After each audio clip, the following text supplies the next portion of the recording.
We now recognize the presence of our Honorable Sara Zimmerman Duterte from the Office of Vice President. Hindi pa rin nagsusumiti si VP Sara o sino man sa Office of the Vice President ng solidong dokumento o detalye na magpapatunay sa mga sinasabi nila sa kanilang presentasyon. Sent a letter to the Office of the Vice President. You attached a copy of the rules. The rules of the committee says that this committee only acquires jurisdiction on matters of nonfeasance, misfeasance, malfeasance. And under Section 2, Mr. Chair of the rules, there should be a prior determination whether or not these malfeasance, nonfeasance, and misfeasance are directly or specifically relating to the persons charged of this. Has this committee made a prior determination of this? And if so, when did it happen? And where is the order specifying that the committee has just reached a prior determination? This is very important, Mr. Chair, because the rules also says that after determining or making a prior determination, this committee will set an order, and that is the only way that this committee acquires jurisdiction over the person's subject matter of this inquiry. And that particular order of prior determination will set out the parameters. If I can make a comparison, Mr. Chair, in regular court, it is called pre-trial order, where the parameters of the inquiry, the presentation of evidence or explanations or allegations are limited to that set of stipulation. So considering, Mr. Chair, and I assume that there is no prior determination, I do not think how we can start. We now recognize the presence of our Honorable Sara Zimmerman Duterte from the Office of Vice President. From the Department of Budget and Management Legal Service, Undersecretary Attorney Sara Jane C. Abuel. The Committee on Appropriations decided to reduce the OBP's proposed 2025 budget partly due to unverified claims about beneficiaries and strategic partnerships. Ang pagtanggi ni Vice President Sara Duterte na sagutin ang mga tanong tungkol sa kanyang panukalang budget at ang questionable niyang paggastos sa mga nagdaang OBP budget na sinita ng Commission ng Audit ang mga dahilan kung bakit tayo narito ngayon. She expressly rejected any questions about the OBP budget even before those questions were put forward. Her claim of leaving it to the House to do what it thinks is right is just a palusot, a smokescreen, a cover because she does not want to provide proof for the numbers she stated in her PowerPoint presentation. The OBP socioeconomic programs are supposedly for implementation in the National Capital Region only. The OBP budget do not indicate any allocation or distribution for the provinces. Mahigit 3 weeks na po mula nung unang OBP budget hearing. Pero hanggang ngayon, hindi pa rin nagsusumiti si VP Sara o sino man sa Office of the Vice President ng solidong dokumento o detalye na magpapatunay sa mga sinasabi nila sa kanilang presentasyon. She expected us to take at face value the figures in her presentation when there is much reason for us here in Congress to doubt the veracity of the figures in the presentation. We have not seen any paper trail or electronic trail that would serve as evidence of beneficiaries and partnership agreements. Kung totoong may mga beneficiaries, imposibleng hindi mabalitaan ng sino mang district congressman sa Metro Manila, lalo pa tinatayang 2 milyong beneficiaries ang nakinabang sa loob ng 2.5 taon at ang halaga ng pondo ay halos 4 billion pesos para sa 2022, 2023 at 2024. Our field offices for constituency relations will know when such massive amounts are being disbursed and when throngs of peoples line up as beneficiaries because these activities need the participation of local government units and their offices. Umaasa akong maliwanagan at mabigyan ng tamang impormasyon ng mga resource person mula sa Commission on Audit, mga LGU sa National Capital Region at ng mismong Office of the Vice President hinggil sa mga kaduda-dudang paggastos ng pondo ng bayan. If they have evidence of how the OBP spent the budgets on socio-economic programs from July 22 to the present, I hope they will be entered into evidence after the resource person are sworn to tell the truth and nothing but the truth. If there are any whistleblowers with information, evidence, and testimony about the supposed OBP socioeconomic programs, they are most welcome to contact the chairperson of this committee, the committee members, or this representation. I would like to make a manifestation, Mr. Chair, that during the budget deliberations, there are issues raised concerning the fund utilization of DepEd. In the manifestation of Representative Jervil, Jinky Beatrix R. Luistro of the 2nd District of Batangas, during the budget hearing of the Department of Education o DepEd sa Committee on Appropriations dito sa Kamara, kung saan hinikayat niya na magkaroon ng investigasyon paukol sa kapalpakan ng ahensyang mag-deliver ng mga computer units in good condition sa mga end users, mga guro at estudyante at iba pang isyong may kinalaman sa paggamit ng pondo ng bayan ng naturang ahensya upang makita natin kung mayroon bang misfeasance, malfeasance, o non-feasance.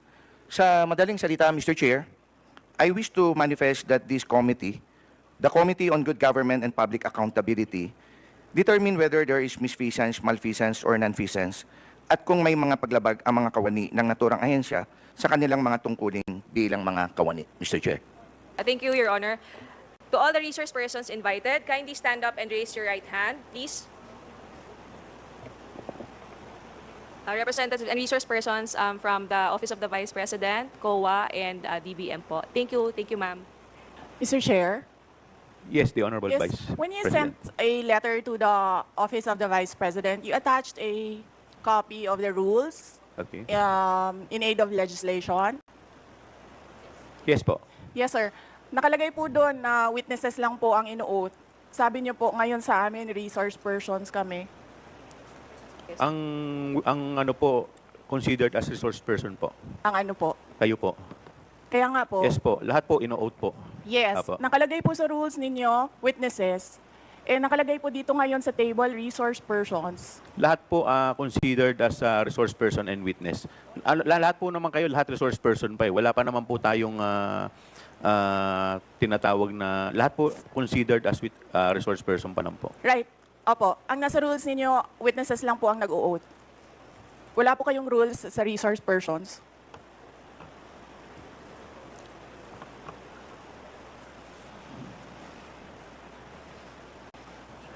Ma'am, ano lang po yun eh. Yung term lang po yun eh. Pero considered as a resource person din po kayo eh. Yes, sir. Opo. Resource persons nga po Kayo nakalagay witness dito. din po at saka resource person po. Hindi niyo po sinabi na witness ako. Sinabi niyo po dito ngayon, resource persons. Ang nakalagay po sa rules ninyo, witness. Comsec, ano po yung pinadala po ninyo? Yun pong rules in aid of legislation.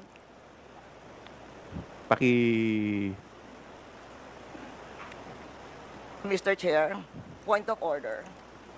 What is the point of order of the Honorable Congressman This issue about Macapagal? witness, resource person, etc., etc. Ma'am, pakilakas lang po, hindi po marinig. Persons and accused has been taken up in previous legislative inquiries in aid of legislation. I want to quote a December 8, 2008 hearing in the Senate, where Senator Miriam Defensor Santiago had an opinion on a similar situation, but she quoted a Supreme Court ruling. So the Constitution provides that no person shall be compelled to be a witness against himself. The Supreme Court has repeatedly emphasized that there is a difference between a mere witness and the accused. And it can appear from statements and privileged speeches that there is that a person who is the subject matter of an adverse privileged speech is not a mere witness or a mere person of interest, meaning a suspect. She is in fact accused of what seems to be a criminal case for violation of certain criminal laws, including malversation of public funds. And there is a case quoted in 2007, Standard Chartered Bank versus the Committee on Banks, where the court repeated the rule that an accused occupies a different tier of protection from an ordinary witness. So, where the court said, Supreme Court said, whereas an ordinary witness may be compelled to take the witness stand and claim the privilege at each question requiring an incriminating answer is shot at him, an accused may altogether refuse to take the witness stand and refuse to answer any or all questions. So that has been a supreme. And then there is a portion that the court explained that the right of the accused against self-incrimination also applies to respondents in administrative investigations, such as legislative inquiries in aid of legislation. So that is the point of order I am raising, and there is a Supreme Court ruling to this effect. Thank you, Mr. With that, the chair declares 1 minute suspension. Recess.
Madam Congresswoman Arroyo, may I know if may I be clarified if the tenor of your point of inquiry is referring to the sub judice case or rule? Referring to the sub judice case, but it is saying that when a witness, in fact, is in reality the accused.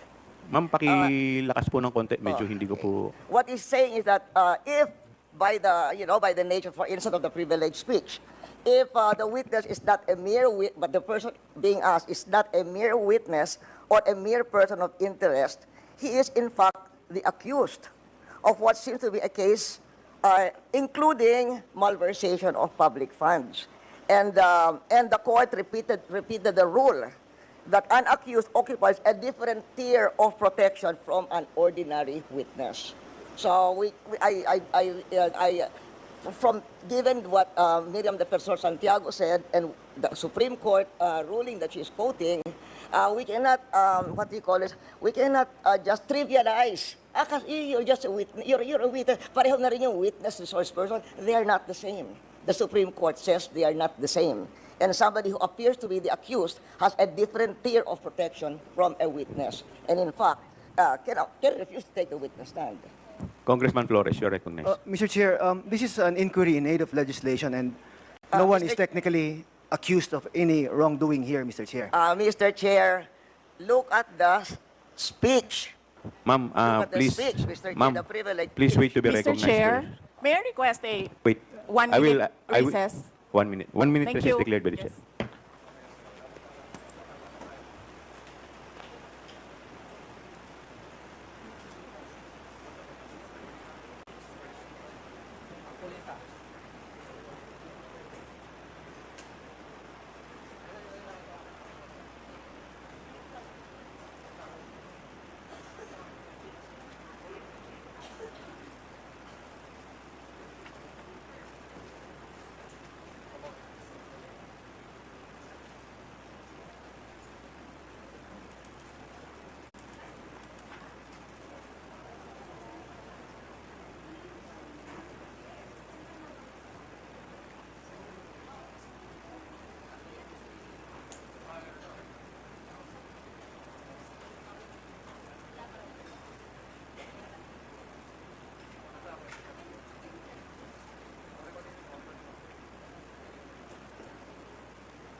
Mr. Chair, yes.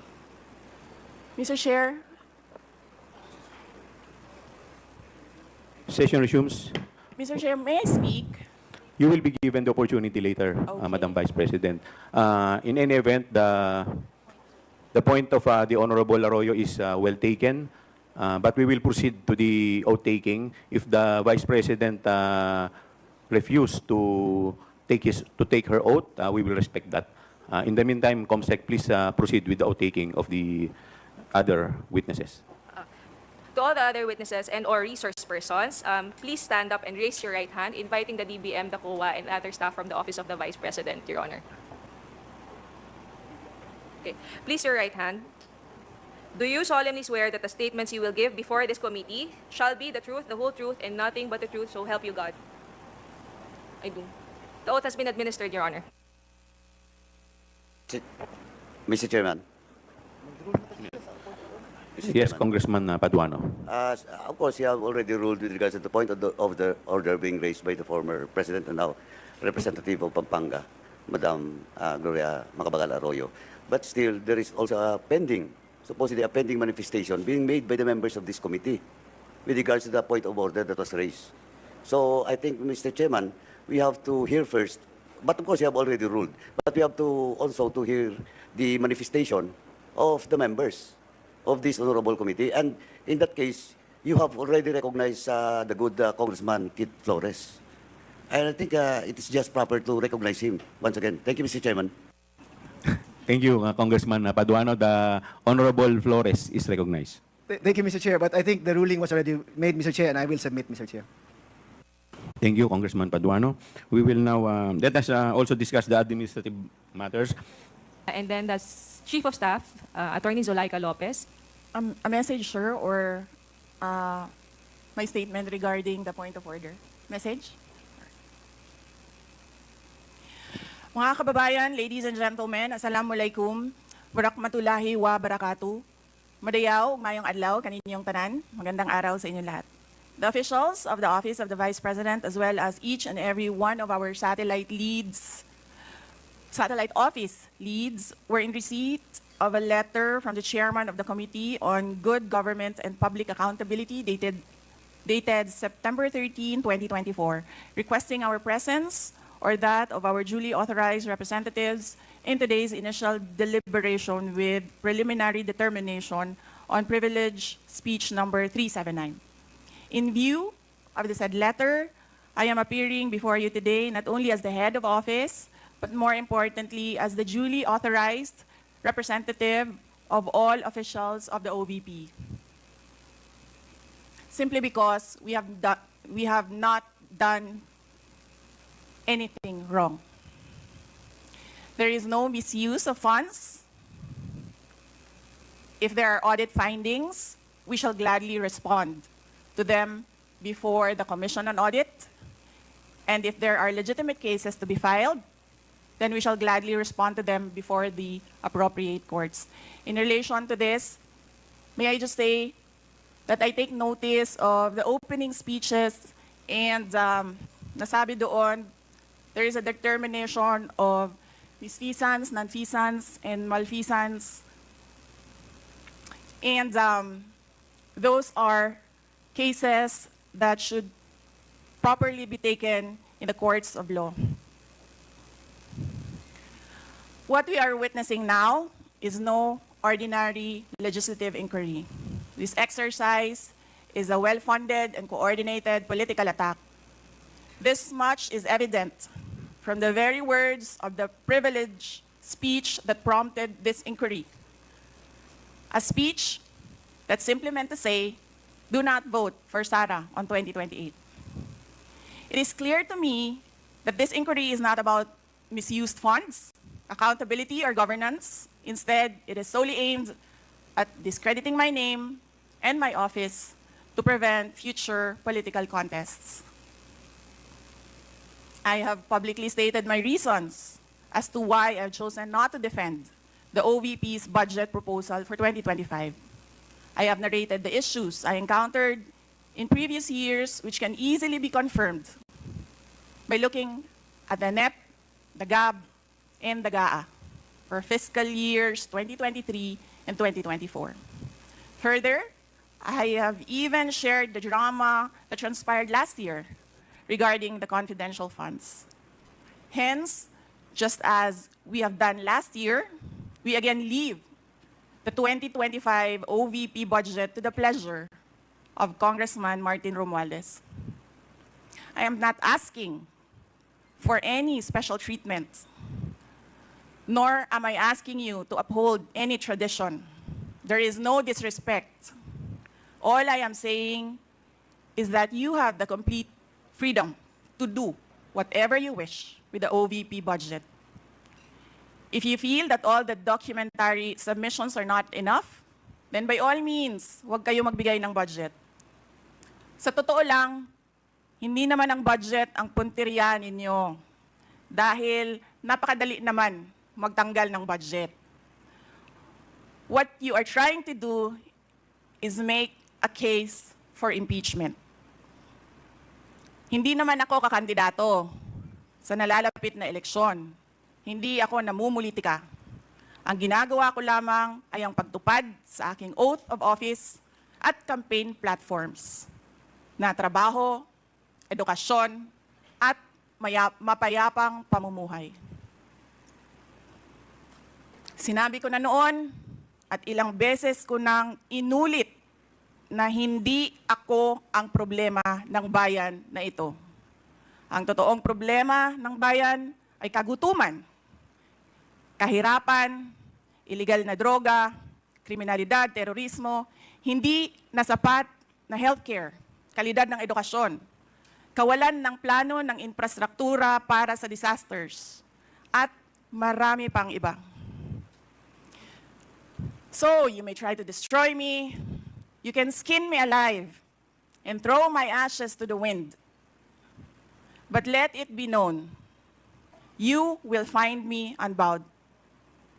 I will continue to serve the Filipino people no matter the personal cost or political intrigue.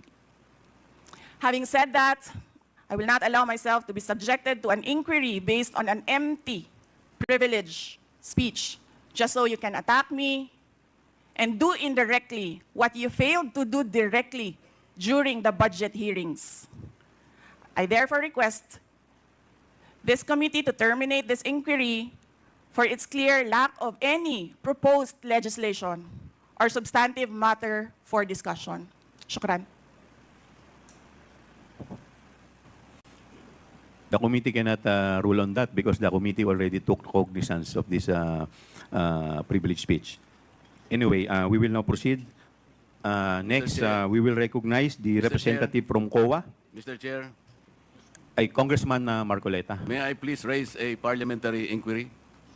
What is your parliamentary inquiry? Thank you, Mr. Chair. The rules of the committee says that this committee only acquires jurisdiction on matters of nonfeasance, misfeasance, malfeasance. And under Section 2, Mr. Chair of the rules, there should be a prior determination whether or not these malfeasance, nonfeasance, and misfeasance are directly or specifically relating to the persons charged of this. Has this committee made a prior determination of this? And if so, when did it happen? And where is the order specifying that the committee has just reached a prior determination? This is very important, Mr. Chair, because the rules also says that after determining or making a prior determination, this committee will set an order, and that is the only way that this committee acquire jurisdiction over the person's subject matter of this inquiry. And that particular order of prior determination will set out the parameters. If I can make a comparison, Mr. Chair, in regular court, it is called pre-trial order, where the parameters of the inquiry, the presentation of evidence or explanations or allegations are limited to that set of stipulation. So considering, Mr. Chair, and I assume that there is no prior determination, I do not think how we can start the meeting today because we are supposed to observe the rules. I am referring to Section 2 of the rules of this committee, Mr. Chair. Thank you. Thank you. To answer that, Congressman Marcoleta, we have already ruled on the preliminary determination a while ago. Medyo na late na po kayo. Now, with respect to your inquiry, that if we can proceed with this, considering that this is an investigation of malfeasance, misfeasance, and nonfeasance, let me walk you through.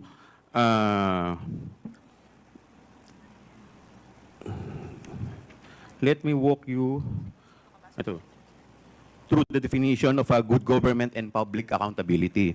It provides that all matters directly and principally relating to malfeasance, misfeasance, and nonfeasance in office committed by officers and employees of the government and its political subdivision and instrumentalities, inclusive of investigations of any matter of public interest on its own initiative or upon order of the House. For the information of everybody, the issue on confidential fund is a matter of public interest. Lahat po tayo ay interesado, hindi lamang po tayo, yung publiko po, interesado kung paano po ito nagamit. Kaya yun po ang dahilan why this committee has jurisdiction over the subject matter. But Mr. Yes, Chair, Congressman Marcoleta. Mr. Chair, under Section 5, there should be a record of preliminary determination. It says that the proceedings in the preliminary investigation or determination shall be recorded through stenographic notes. What you were mentioning are motu proprio cases. I am assuming that this committee started by way of a referral because of a privileged speech delivered on the floor by one of us. And so this is the main subject matter of this committee meeting, and to which we should first determine preliminarily whether or not this committee acquires jurisdiction. And I demand a record of preliminary determination under Section 5 because it says, upon termination thereof, Mr. Chair, the chairperson shall issue an order which shall recite in details the matters taken up. So what are the matters taken up, Mr. Chair? I think we should be able to comply with these elementary rules as specified in the governing rules. Well, considering that we have yet to proceed to the interpellation, we are still in the period of recognizing the resource person as well as the witness. The chair, the committee would like to take note of the manifestation of the Honorable Marcoleta, but considering that the committee already took cognizance of the preliminary determination, we will proceed to the COA. COA, please. Sino po yung representative ng COA? Good morning, Mr. Chair. Sa ating mga members of the committee, magandang umaga po. On behalf of the Commission on Audit, we do recognize the plenary power of the Congress in asking questions relating to legislation. And since the invitation only pertains to the budget utilization of the OBP, we can answer questions relating to that, Your Honor. That would be all, Mr. Chair. Thank you. We will now proceed to the next representative from DBM. Thank you, Mr. Chair, and good morning to all your honors. Yes, by the invitation of the Committee on Good Government and Public Accountability, we are here to provide information on the Office of the President's budget in the calendar year CY 2022 to 2024 budget utilization and performance, compliance with the GAA, including fund transfer and budget realignment, as well as the agency's program projects and activities, among others. So any inquiry will just answer during this congressional meeting, Mr. Chair. And if ever there's a need for us to provide data and information, we'll do so, Mr. Chair. So good morning. Thank you. The chair is in receipt of the authority from the Committee on Rules with respect to the motu proprio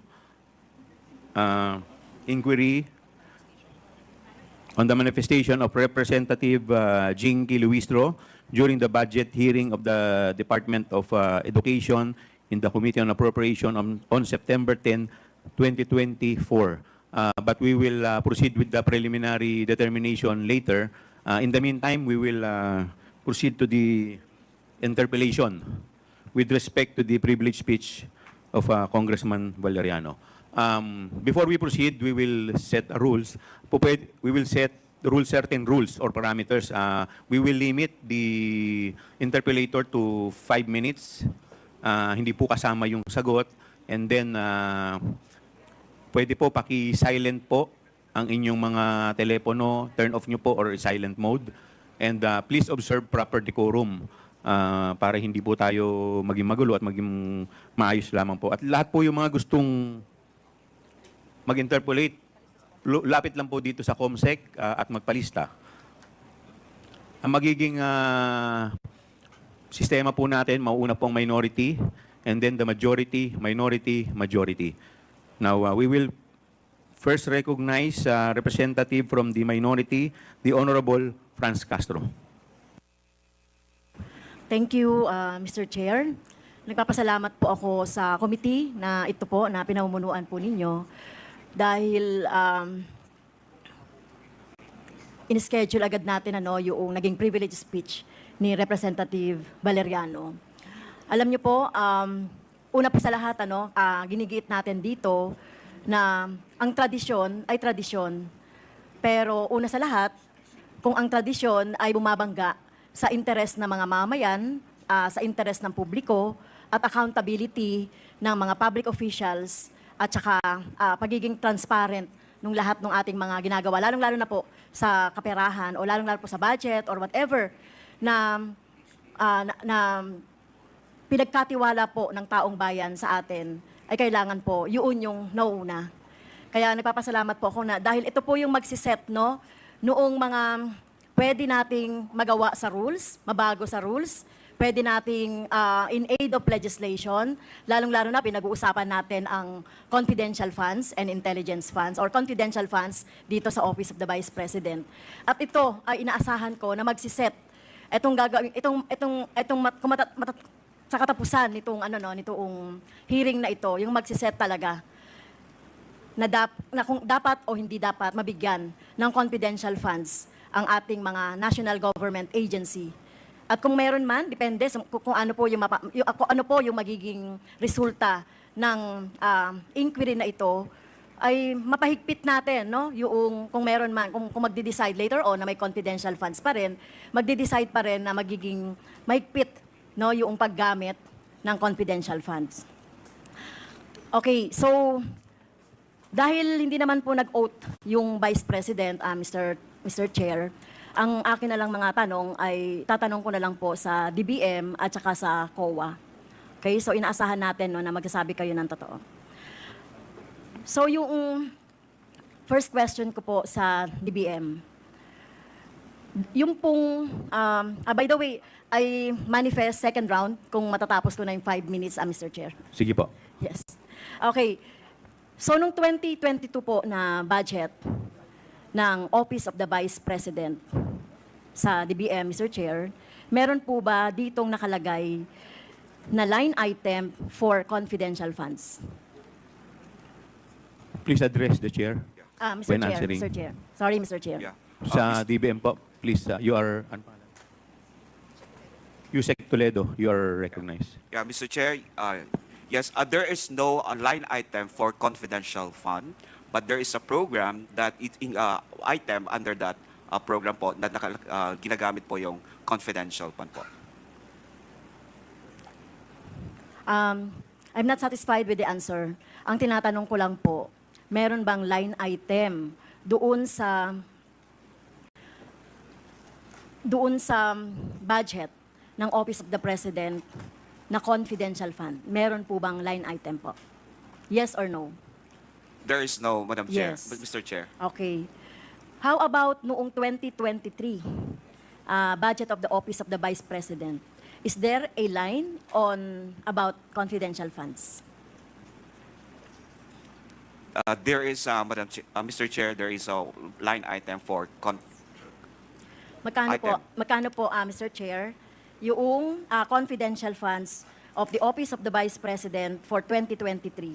500 million, Mr. Chair. Okay, you're correct. Kasi nandito naman, meron naman tayong dyan.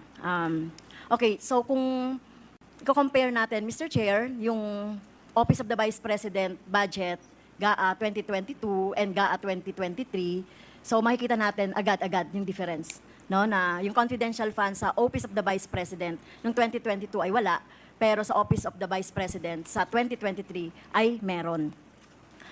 Okay, so paano po nagkaroon ng 125 million na confidential funds ang Office of the Vice President noong 2022, Mr. Chair, sa DBM? Okay, Mr. Chair, while the OVP has no provision for the confidential funds under the fiscal year 2022 GAA, the said release of funds was charged against the contingent fund using the existing PAP of the Office of the Vice President, that is the Good Governance Program, Mr. Chair.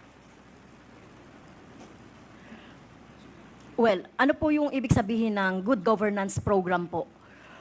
Kasi defined, alam po natin meron tayong JC o joint circular governing confidential funds. So, can you elaborate on good governance, Mr. Chair, yung binabanggit ninyo po? The Good Governance is a program of the OVP, and so that's the basis for us for the release of the confidential plan of the Office of the Vice President, Mr. Chair. Well, can you elaborate ano ba yung good governance? Dahil malinaw po doon sa rules or the joint circular governing confidential funds, yung mga pwede lang napondohan ng confidential funds, Mr. Chair. Mr. Chair, we have already responded to the inquiry. We have already sent the letter dated September 11, 2023, as to what is the all about the good governance program of the OVP, Mr. Chair. Mr. Chair, these representations has no copy of what you are referring to as the good governance programs. May I request for the copy, Mr. Chair?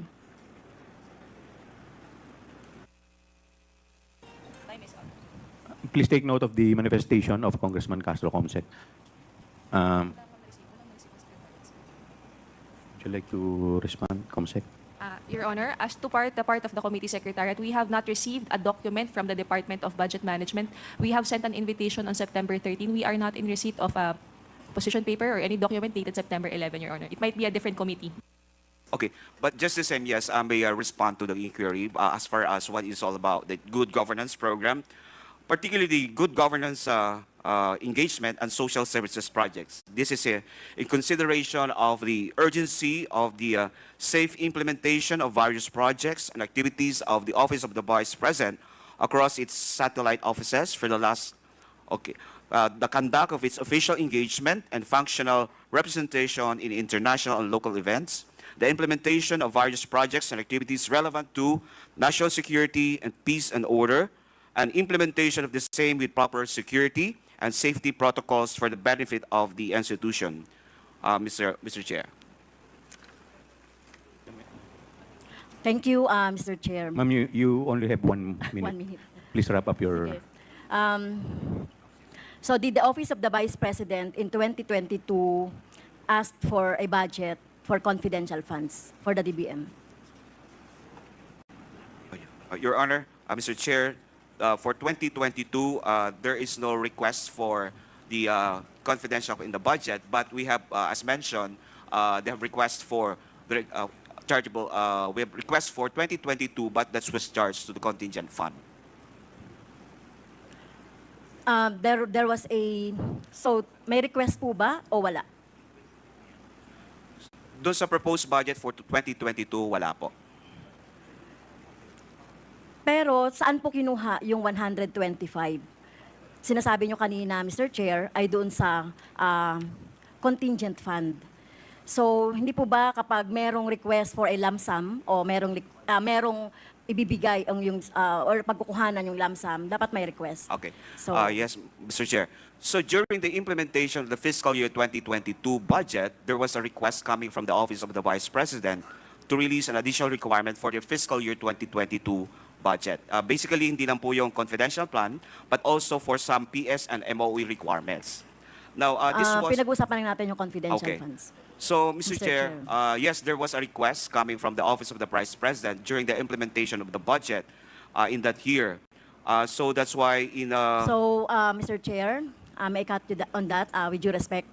So may I ask, Mr. Chair, the request... Last Yes. question, please. So, second down na lang ako, Mr. Chair. May I ask the DBM, Mr. Chair, the letter request from the Office of the Vice President. So, yun na lang, Mr. Chair, at itutuloy ko na lang po mamaya. The DBM is requested to submit the letter of the Honorable Vice President. yes, Request Mr. letter of Chair. the Honorable. Please submit it to the COMSEC. Yes, Mr. Chair. Thank you. Next to interpolate is Honorable Nika Swansing. You have 5 minutes.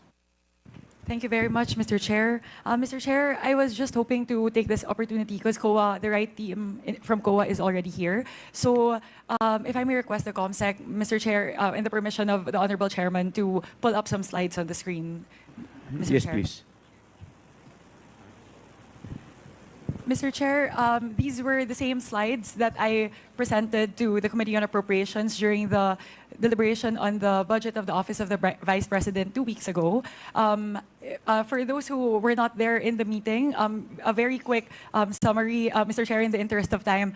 So these, the slides were put together based on the different documents submitted by COA in compliance to the subpoenaed duces tecum and accomplishment report submitted by the Office of the Vice President. And here, Mr. Chair, several things to note. Essentially, we have summarized across the 4 quarters in terms of the disbursement of the confidential expenses of the Office of the Vice President, the different audit findings of the Commission on Audit across the 4 different quarters. So for Q4 2022, which is the subject of the notice of disallowance, it was found that there's a 73 million out of 125 million that was considered by COA as disallowed in audit. And then for the succeeding quarters, accordingly, Mr. Chair, you would see here the proportion of the 125 million, which was questioned in the audit order memorandum and not questioned across the succeeding quarters. During the deliberations of the Office of the Vice President, President's budget, I directed a question towards COA to please enlighten us as to the grounds for the notice of disallowance for Q4 2022 and the 3 succeeding quarters which were subjected to the AOM, Mr. Chair. However, during the OVP budget hearing, the representative of COA, Assistant Commissioner Alexander Juliano, said that he was not privy to the information as he was not part of the team handling the confidential expenses. So, Mr. Chair, I believe the team who did the audit is present in today's hearing. So if we may request, Mr. Chair, COA to please enlighten us for the 4 different quarters covered by the notice of the disallowance and the audit order memorandum, may we please request, Mr. Chair, COA to please enlighten us as to the ground. So perhaps, Mr. Chair, we can go quarter by quarter. We can first start with Q4 2022, which was the subject of the notice of disallowance. Any representative from COA? Mr. Chair, Attorney Gloria Camora, the State Auditor of Attorney the ICFAO. Camora. Yes, will answer the question Attorney of the Camora, you're Honorable recognized. Congresswoman. Yes, good morning, Mr. Chair. As to the 2022 notice of disallowance, there were Ma'am, three- pakilakasan po ninyo yung boses nyo, hindi marinig. Okay.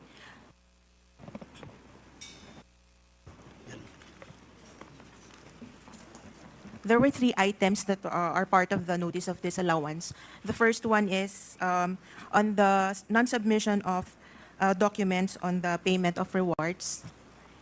The second one is charging some items that are not compliant under the rules joint circular. And the third one is non-submission of the revised accomplishment report of the office of the VP to the 3 regulatory offices, which are the Office of the President, the Senate President, and the Speaker of the House of Representatives, because what they have submitted was the original one, and they made an amendment, but as of now, they have not resubmitted the amended accomplishment report. Mr. Chair, if Please proceed, COA may Congresswoman please Swansing. enlighten to explain to us, because it seems a little bit technical po as to how it was explained by COA. Kung pwede po maipaliwanag po sa atin in non-technical terms as to the grounds for the disallowance po. COA, Paki-simplify po. Please explain it in layman's term. Yes po. Basically, the disallowances is because hindi po sila nag-submit ng required na documents under the joint circular. Mr. Chair, if we may move to the next slide. Please proceed. ComSec, next slide, please.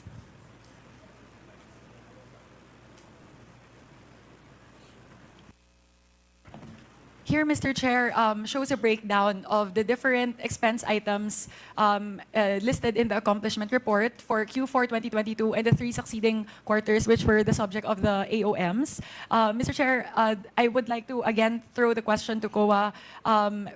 Because it seems to me, I am not an auditor, so it seems to me that across the 3 succeeding quarters, the categories that were flagged as questioned in the AOM are similar across the 3 succeeding quarters. So, pare-pareho po yung naka-orange po. Payment of reward, yung provision of medical and food aid, at saka po payment of incentives or traveling relative to the confidential operation. So, Mr. Chair, if I may request COA to please enlighten us as to the reason why these categories seem to be repeatedly flagged across the succeeding quarters under audit. COA. Yes, Mr. Chair. As to the payment of rewards, the joint circular requires a document, the supporting documents evidencing the success of the information gathering. As far as the documents that they have submitted, we are not, so far, we are not satisfied with the documents they have submitted. So we ask them to submit the documents that would satisfy the joint circular. As to the provision of food and medical items, again, we ask them for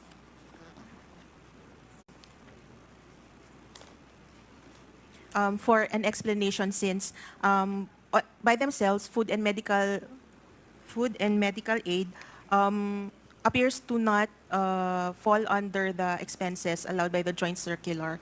So we are asking for explanation on those items. And then, it's the same with traveling expenses, Mr. Chair. Mr. Chair, in the interest of time, I'll move to my final slide. You still have 1 minute. Okay, thank you, Mr. Chair.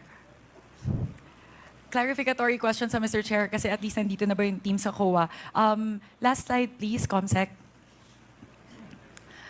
Here, Mr. Chair, I would like to ask COA because very interestingly po, isa po sa mga napansin natin is the length of disbursement for the 125 million across the different quarters po. Meron po ba na information yung COA as to how how the disbursements were done in terms of the speed by which the disbursements were done? Like for example po, the 125 million in December were spent in 11 days as opposed to in Q3 2023 po, wherein it was spent in 79 days. So kasi po, one thing that we can see as well in the previous slide is regardless of the length of the disbursement or the speed of the disbursement or the areas of surveillance, if you can move to the previous slide, ComSec. Ito po, the numbers of areas under surveillance are different, and the speed of the disbursement is different as well. But it seems like the expenditure patterns are very similar po across categories and across the different quarters. So, meron po bang nakita yung COA with regards to that po, Mr. Chair? Please wrap up your questions. Pakisagot na lang po, tapos na po kayo. Mr. Chair, since we were given the data on the areas and they have also submitted the evidences of payments, we did not conduct a study on the speed by which the frequency of the payments, as long as we were satisfied with the number of areas that they have served. So if we can average it based on that, the number of areas, I think it is possible to be spending the said amounts. Mr. Chair, final question na lang Okay, po. last question. Because the AOMs were issued po in February 1, 2024 for the first AOM, and then the second AOM po on August 8, 2024. Reading through the AOMs po, the Office of the Vice President is given 15 days to respond to the AOMs. I believe the first one has been responded to in April. So meron na po bang response doon po sa August 8 na AOM? Yes, Madam Chair, they have submitted their reply to the AOMs, and the audit is on the compliance is ongoing. Thank you very much, Mr. Chair. Those are my clarificatory questions po. Clarification because the team handling the audit is now here. So just wanted to clarify po dun po sa slides na present po nung nakalaang OVP budget hearing. Maraming salamat po, Mr. Chair. Mr. Chair. May I approach the table? Request 1 minute suspension. The chair declares 1 minute suspension.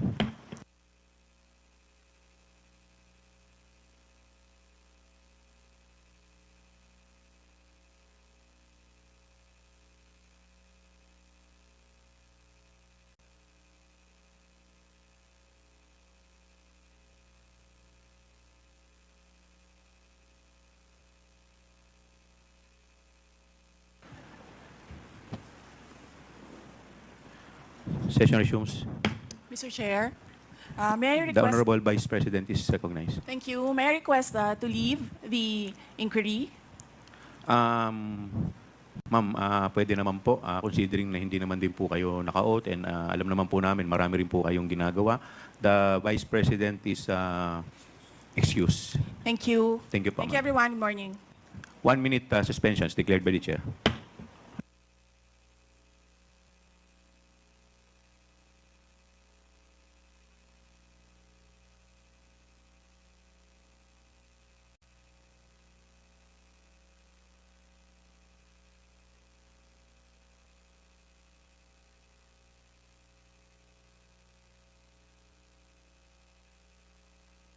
We will recognize the next interpellator, the Honorable Congressman Manuel.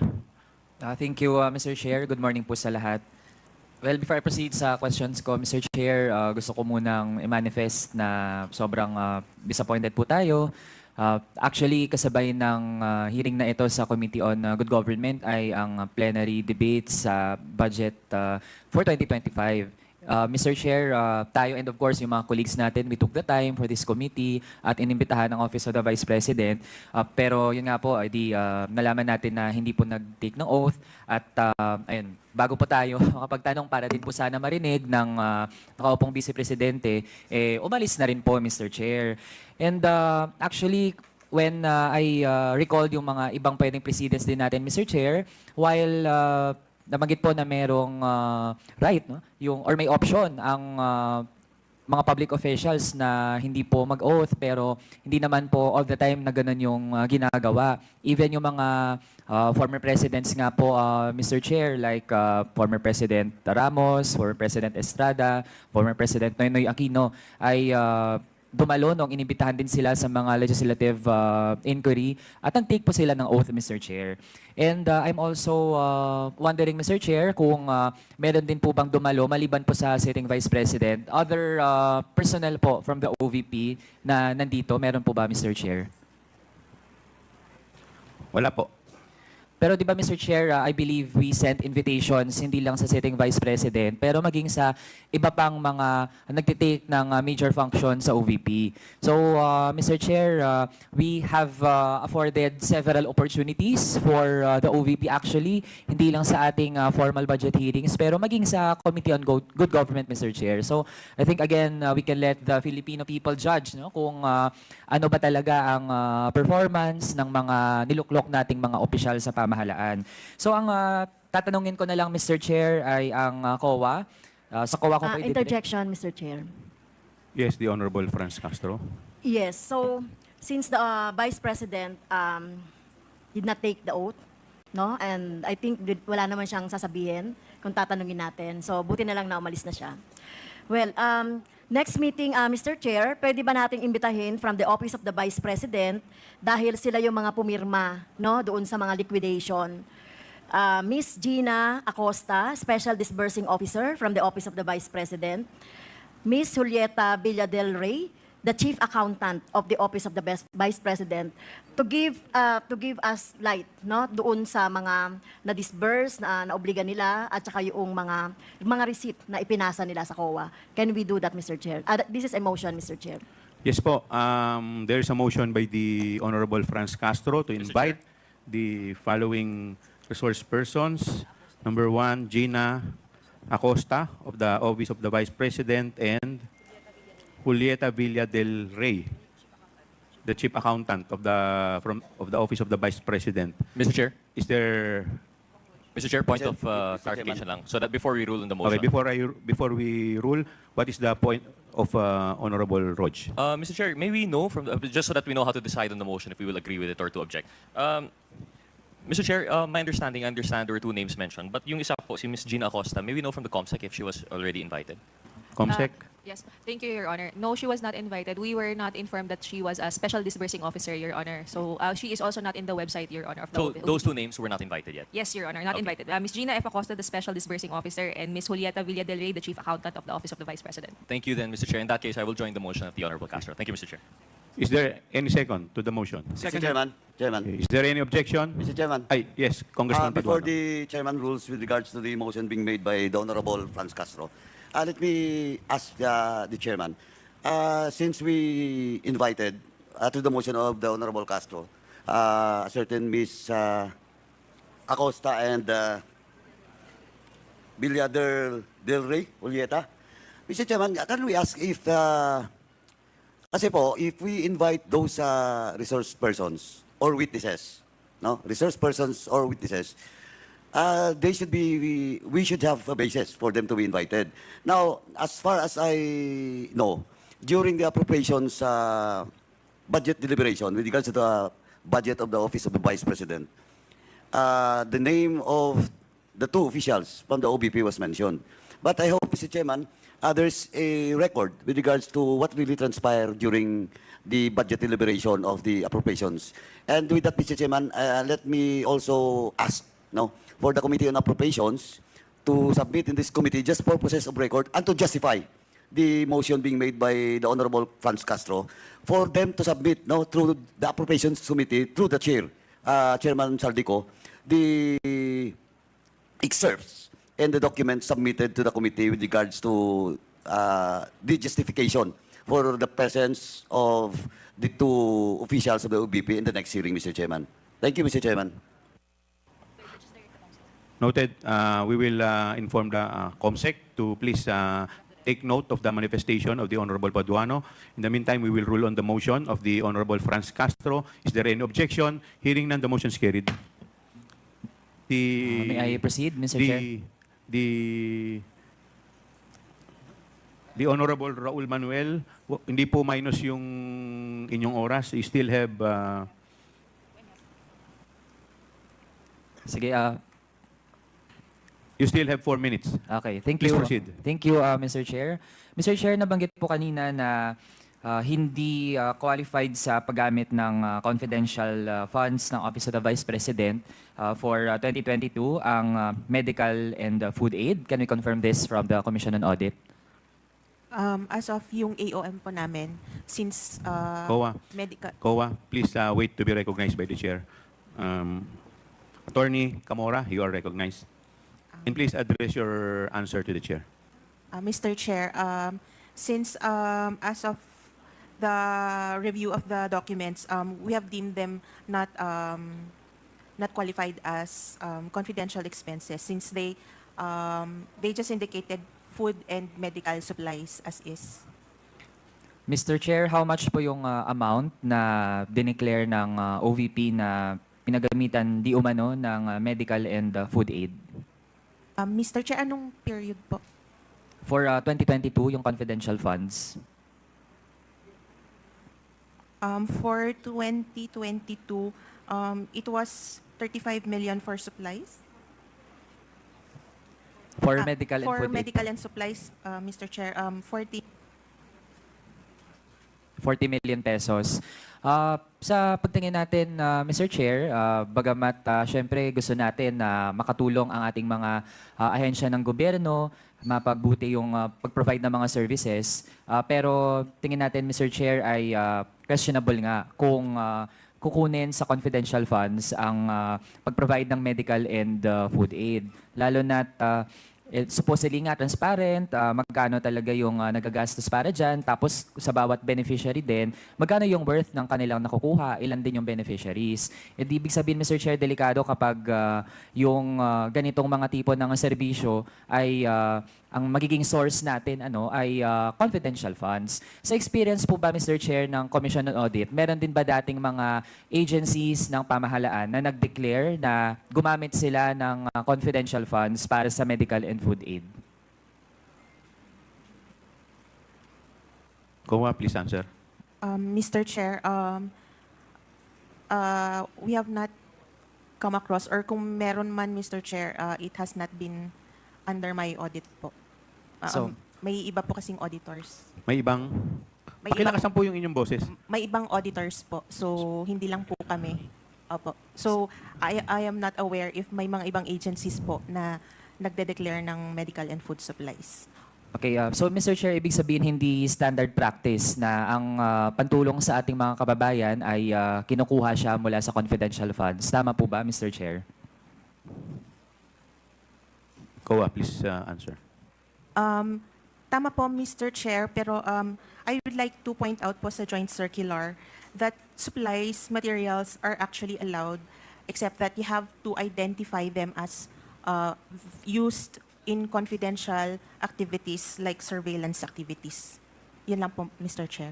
So, ibig sabihin, Mr. Chair, under our current rules, meron siyang qualifier pero hindi absolute na ibig sabihin kung based lang sa personal na kagustuhan ng opisyal ay gagamitin niya yung confidential funds para sa medical and food aid. Tama po ba, Mr. Chair? Yes, Mr. Chair. As long as the purchase or rental of supplies, materials, and equipment are for confidential operations, they will comply with the joint circular po. Okay. Mr. Chair, kasunod naman, na-mention din kanina na walang bagong submission ang Office of the Vice President regarding nga doon sa Notice of Disallowance. Can the Commission on Audit expound on that, Mr. Chair? Kasi nga, ang dating kasi sa ilan sa mga kababayan natin ay as if ba hindi nabibigyan ng pagkakataon ang OVP para talaga ipaliwanag, tapos after the Notice of Disallowance na actually ang nais nun, Mr. Chair, ay pinapabalik sa OVP yung hindi maipaliwanag na paggastos ng confidential fund. So para lang po talaga malinaw, Mr. Chair, nabigyan ng pagkakataon ng OVP to explain, and meron po bang mga latest na submissions ang OVP on top of those na naipasa niya na dati?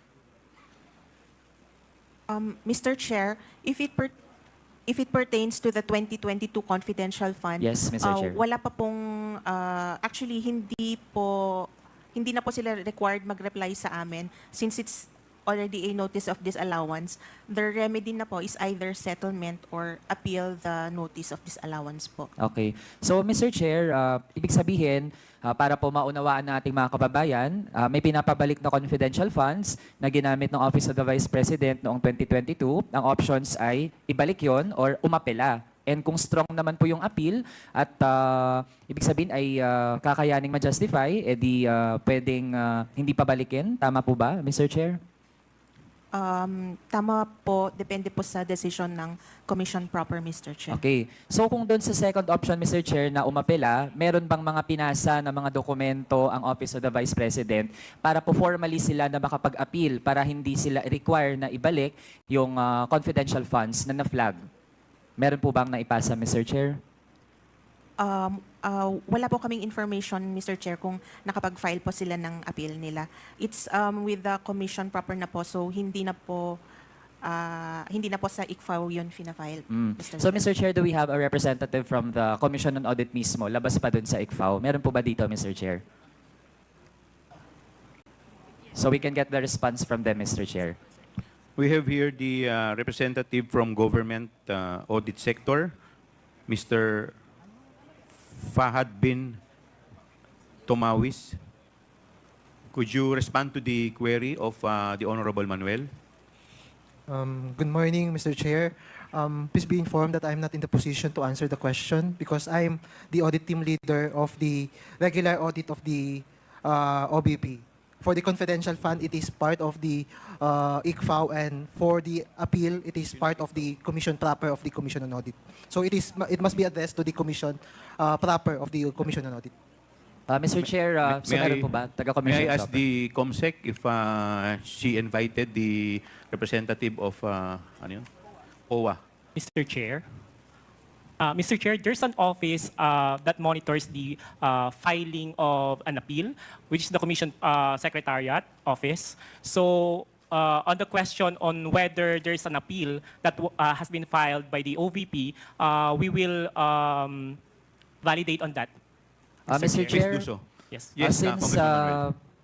kailangan din nating malaman no, dito sa komite, how long po yung duration para ma-verify po at ma-check yung ganong impormasyon? Attorney Mr. Chair, Attorney the Lapitan. OVP has 180 days to file an appeal. So, we will wait for that within that period, Mr. Chair. Okay, so Mr. Chair, kailan po nag-start ang pagbibilang ng 180 days or nearly 6 months? Sino pong Mr. sasagot? Chair, Attorney Camora, you're recognized. Sorry.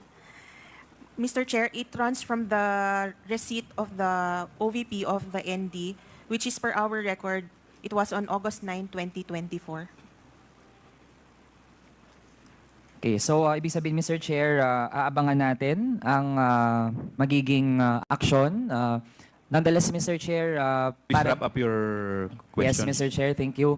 Para lang maliwanag talaga at hindi po nadidisinform ang ating mga kababayan, ibig sabihin po, ang merong dapat na proactive na ginagawa para maghabol at ipaliwanag kung paano ginamit yung confidential funds ay ang OVP po talaga. Hindi po pwedeng linlangin yung ating mga kababayan na it is the burden of other offices, other officials na mag-present po ng mga ebidensya. Kasi in fact, ang sabi na nga po ng COA, kung hindi mag-aapela, dapat po talaga ibalik ang hindi maipaliwanag na paggastos ng confidential funds. Yun lang po, Mr. Chair. Maraming salamat. Mr. Chairman. Thank you. Mr. Chairman. Yes, before I recognize the next interpolator, the Honorable Paduano, you're Thank you, Mr. recognized. Chair. Germane to the question asked by Congressman Manuel. To the COA, now, the Office of the Vice President made an appeal. Okay? Now, ang question, timeline po tayo. Timeline. So, an appeal will be discussed dun sa director, then commission proper. How long will it take? Yung COA. appeal. Sino How po sa long will inyo? it take? COA. Attorney Camora. Mr. Chair, may I ask The a appeal. repetition? The appeal is... How long will it take? They are given 180 days po from... Tama, 180 days. Yes, Mr. Chair. So, within 6 months. Yes, Mr. And Chair. after that, after the 180 days, which is 6 Ang months, tanong po ni Congressman Paduano, after the appeal, gaano po ninyo katagal bago sagutin or maglabas po kayo ng recommendation? Sandali po. Chairman, Ay, kasi please. the any office, no, for that matter, and in this case, the Office of the Vice President is given 180 days or 6 months from the appeal. Now, so, bibigyan sila ng 6 months. And now, for example, the appeal supposedly started when the NDA, no, Notice of Disallowance started January. So, ang appeal niya, will be pwedeng June 30. Tama? On that year. Tama? Last day, for example, of that 180 days. Tama? Yes, Mr. Chair. Then again, after the appeal, iakyat sa commission proper. Mr. Chair, the appeal is filed before the commission proper, Mr. Chair. So, hindi na dadaan doon sa director. Diretso na po sa commission proper. Hindi na po. Okay, now, upon the receipt of the commission proper, how long will it take for the commission proper to decide? Under our rules, Mr. Chair, 60 days po. But, Sorry, 60 days. Yes. That's 2 months. Okay. But what, please? but the commission proper may release its decision beyond the 60 days, considering the peculiarity of the case and, of course, the appreciation of the submitted documents, Your Honor. So you're telling the peculiarity of the case in the case of the office of the Vice President is so peculiar. That is why that will go beyond the 60 days. Are you saying that? Your Honor, actually, what the rules prescribe is 60 days. Yun ang rules, Yes. di ba? Now, Mr. Chairman, just a short manifestation. Ito ngayon, ang problema. Kasi we are conducting this inquiry in aid of legislation because we have to have a legislative action in this case. Again, part of my manifestation, Mr. Chair, we have to review. We have to review that 180 days because that is too long. Kasi, pwede kasi mangyari talaga na last day of that 180 days, sa kanila, sagutin yung appeal. Kaya magpadala ng appeal. Then after that, under the rules, is another 60 days. And it will take 8 months, Mr. Chairman. That's why, again, it was already discussed in the previous hearing in my committee. And I want to appeal to the COA to please have an amendment on such, because that is not a law. That is just a policy, an IRR of the COA. And, Mr. Chairman, allow me to discuss furthermore later. But as of now, Mr. Chairman, I would like to manifest that iyon po ang problema ng COA. Because 180 days and another 60 days, it's too long to give justice to the funds being appropriated by any agency. I'm not just pointing to the Office of the Vice President. It happens even in any agency, and even with regards to the case under my committee, in the case of Mamba, no, Governor Mamba, until now the COA has not yet submitted its final report. That's why, again, I'm appealing to the COA. Last year pa po, last year budget niyo pa. And hopefully, bukas nakasala kayo, di ba? Kaya lang may quadcom ako bukas. Kasi kung wala akong quadcom, sisingilin ko ulit kayo because this issue has been taking too long since last year pa, Mr. Chairman. And that's, as of now, Mr. Chairman, I end my manifestation and I will proceed later with the specifics with regards to the issue about the co-audit report of the Office of the Vice President. Thank you, Mr. Chairman. Thank you po. We will now recognize the Honorable Vice Chairman J. Kong-hun. Just a statement, Mr. Chair. The purpose of this inquiry is not to attack anyone, but to shed light on matters that affect our nation's governance. Refusing to testify under oath sends a signal that there is something to avoid. If there is nothing to conceal, why not take the oath? It is the basic act of accountability that all public officials must be willing to undertake. When a public official refuses to take an oath, it opens the questions about the truthfulness of their statement. Taking the oath is not just a legal formality, it is a commitment to honesty. Any refusal to do so undermines trust in public statements. Thank you, Mr. Chair. Tapos na? Wala na? Thank you. Honorable J. Kong-hun. Yes, Honorable Lara. Chair, just a manifestation also with regards to COA. Relative dun sa binanggit ni Chairman Paduano. Considering na lahat ng mga investigation natin when it comes to public funds, ang number one na kailangan natin is the COA. No? Kasi alam naman natin ang role ng COA dito. So, ang ano ko lang, sa lahat, nabanggit niya yung Mamba case and others. Palagi ang germane na issue here is the duration from which na-finalize nyo yung report ninyo. So, eto from your end, no, Mr. Chair, sana parating ito kay Chairman ng COA once and for all, no, na you try to review yung mga policies na finormulate ninyo. No, kasi eto sa mga pagdinig namin, no, ang the whole COA process from the time na magkaroon ng audit to AOM to notice of disallowance to the filing of proper cases. Palagi niyong tandaan na, Mr. Chair, on the part of COA, yung dokumento talaga na manggagaling sa kanila is a very, very crucial. If not, yun yung talagang magdidiin kung meron talagang paglabag sa lahat na ito. Katulad ng issues natin ngayon, no, dito sa pinag-uusapan natin ngayon. So, ito po, with due respect sa COA, no, yung mga you should also take in consideration all the processes notwithstanding the dilatory tactics that causes the delay.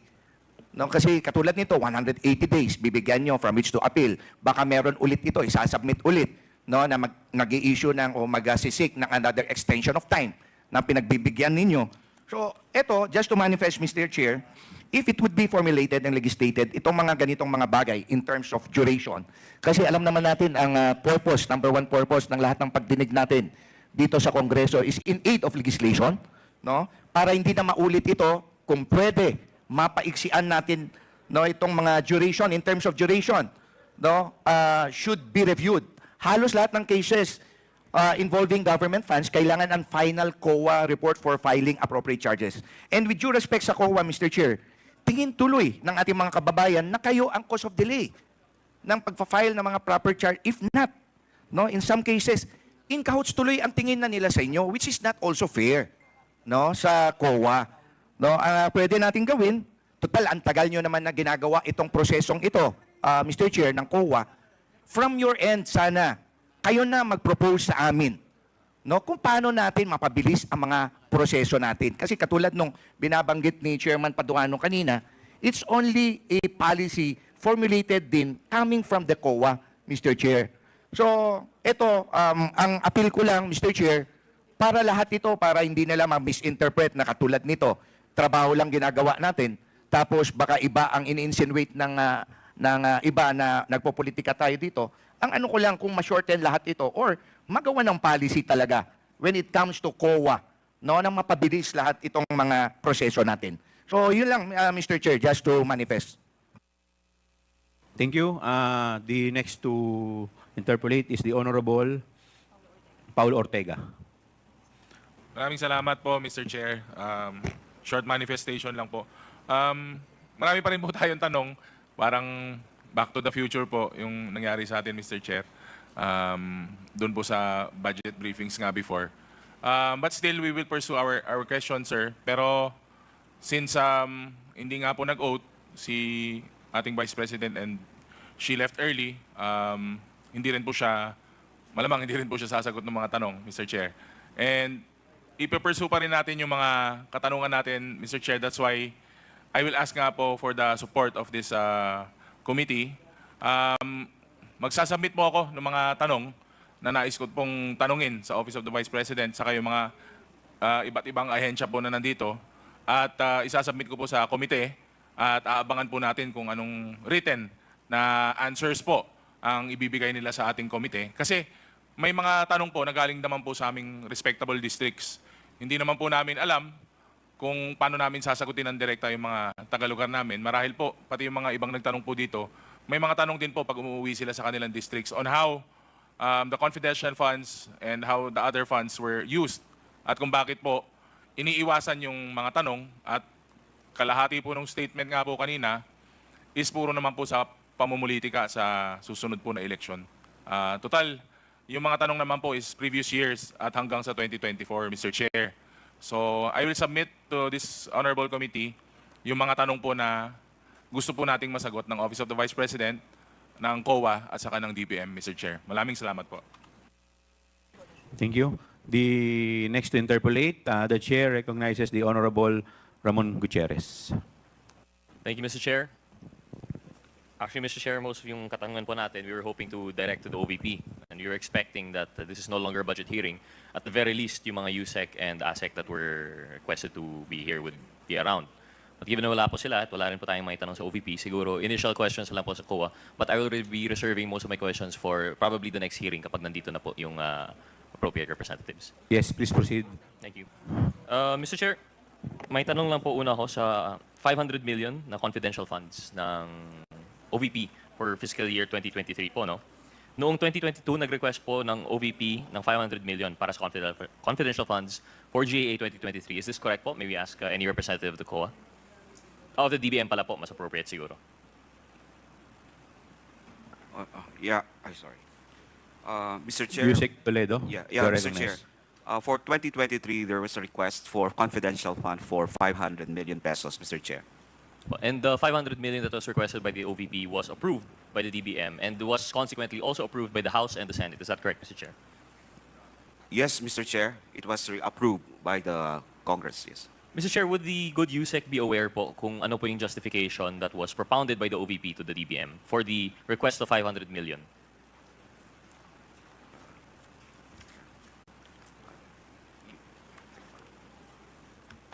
DBM, please continue.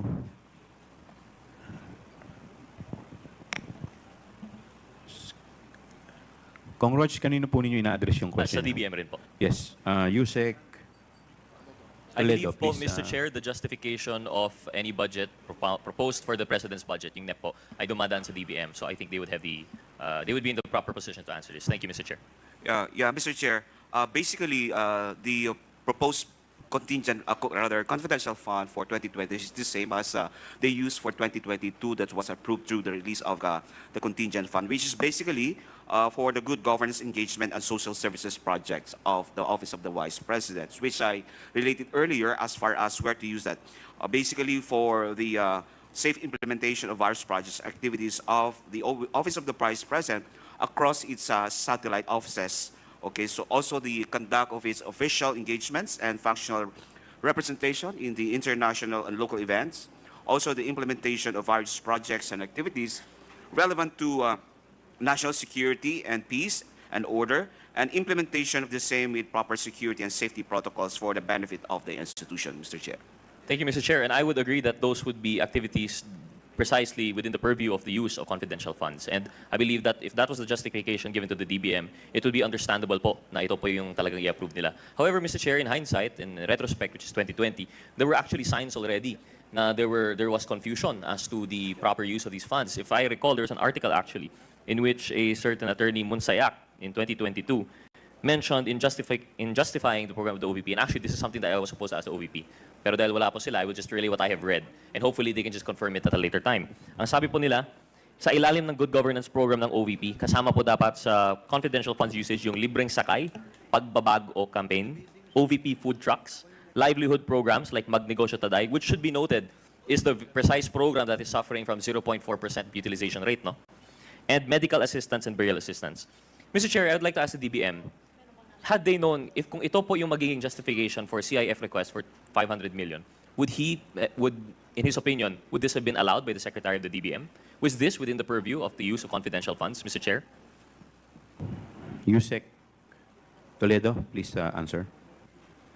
Mr. Chair, I think some of those programs or projects that were mentioned should all be good to be implemented by the other different implementing agencies. So I will leave that, my answer that the confidential fund should always be related to what has been for the good governance project, engagement and social services project of the Office of the Vice President. Yes, Mr. Chair, and I agree with that. But on its face po, no, yung binanggit ni Attorney Munsayak, would this be considered yung security requirements for the implementation?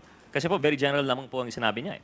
It just mentioned the programs itself. And I don't know if may security component po yung, for example, libreng sakay. I don't know kung may security component yung Magnegosyo Taday. Definitely, maybe not with the Pagbabago campaign. Medical assistance, burial assistance. Mr. Chair, as a matter of fact, we have some sort of exclusive use for the confidential fund. Basically, if I may enumerate it, Mr. Chair, one is purchase of information necessary for formulation and implementation of programs relevant to national security, peace, and order, rental, transportation, vehicles, and maintenance of safe houses used for confidential activities, purchase of rental, supplies, equipment, among others, for confidential operations, payment of rewards to informers, subject, of course, to guidelines, and then uncover or prevent illegal activities that may pose danger to the agency or its personnel or property, and I guess others that may be authorized by the, of course, the General Appropriations Act and special laws. Thank you, Mr. Chair. So I think, of course, I can't speak for the committee, but we can consider na parang outside of the purview of the enumerated instances, yung ginawang justification po nitong Attorney Monsayak. But this is something, I guess, that we'll pursue at a later time. Mr. Chair, may I ask po, in relation to the good governance program, and I think I could ask this to the COA, to be okay. Is there a requirement for a physical and financial plan when it comes to the good governance program? Is this a requirement when disbursing?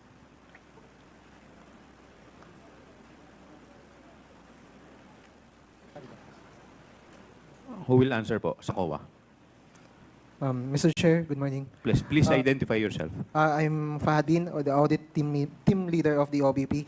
Okay, please continue. Yes, yes, Mr. Chair.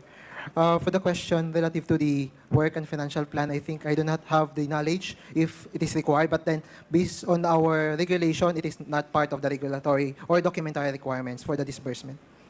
Thank you, Mr. Chair. Mr. Chair, move to the next question. The rest of this po requires answers from the OVP, but I will reserve that for the next session po siguro, next hearing. Mr. Chair, in relation to the procurement for OVP satellites not fully compliant with the procurement law, pagkupo po ni VP Duterte noong July 2022, it was reported... you still have 1 minute. 1 minute, okay. It was reported that satellite offices would be part of the drive, the thrust of the OVP. And at that time, there were still no office spaces. Was the DBM, I would like to direct this to DBM, Mr. Chair, was the DBM made aware of the OVP's intention to set up satellite offices? I understand sa line item, wala pong specific dun, no? Sa OVP. Perhaps this was by object of expenses. Basically, yung tanong ko po is, aware po ba yung DBM of the intention of the OVP to set up satellite offices? DBM? Mr. Chair, that's part of the request when they requested for the confidential fund. Confidential contingent. fund? Yeah, contingent. Contingent fund po yung ganun. Yeah, So this Mr. is this question is not about the CIF. Yeah. So out of the contingent fund, dun lumabas. So it was not part of any line item. Mr. Chair, in the history of the DBM po, and I know I've asked this during the budget deliberation, but I'd like to reiterate. Has this been an occurrence for previous administrations? Has any other vice president requested the establishment of satellite offices? And if they did they source it from the contingent fund? Mr. Chair, we'll just check our record in a minute, but I can't recall if there was such a request then in the previous administration. Of course. And I think this was answered previously kasi wala naman po talaga. But we'd like to get a final determination by the DBM, a final confirmation na wala po talaga. Now, based on the 2022 OVP Annual Audit Report, there was a finding that hindi po dumaan sa maayos na procurement or bidding yung property, plant, and equipment and semi-expendable properties for the satellite offices. Would the COA be able to expound on this annual finding in the annual audit report, Mr. Chair? COA? Mr. Chair, Marvin Joshua J. Politic po. Yes, Mr. Chair, we confirm that in the 2022 RR, we noted that some of the semi-expendable and PPE were procured through reimbursement and not fully compliant with the RA 9184. Mr. Chair, this is interesting. What is the proper mode po? We don't do reimbursement. Dapat may specific item po ito and we would do competitive bidding po ba? Or is there a specific mode that is allowable under the COA regulations? For purchase of equipment and PPE, there are alternative modes of procurement under the 9184. For example, a small value procurement, emergency purchase if the need and if there is emergency identified for the purchase. And in your finding po through the Honorable Chair, was there any justification for this and none of those three would include by reimbursement po no, sa kanilang officers. So was there any justification for this mode of acquisition, Mr. Chair? Mode of procurement, I mean? So the management stated that due to the time constraints imposed by the RA 9184, the procurement unit was unable to process the requests at that time of the opening of the satellite offices. So the property unit, on the other hand, does not have the necessary office equipment at the time of the opening. It was agreed during the discussion meeting with their office that reimbursement would be the best option to address the immediate need. Mr. Chair, is that a valid, yung sabi po ng management, is that a valid excuse sa kanilang opinion po? Would this count as irregular? Ano po nga yung basis natin sa COA for having findings? You have an acronym po, no? Irregular, excessive. Can you run us down through that, Mr. Chair? Mr. Chair, these are not compliant with the 9184 or can be considered as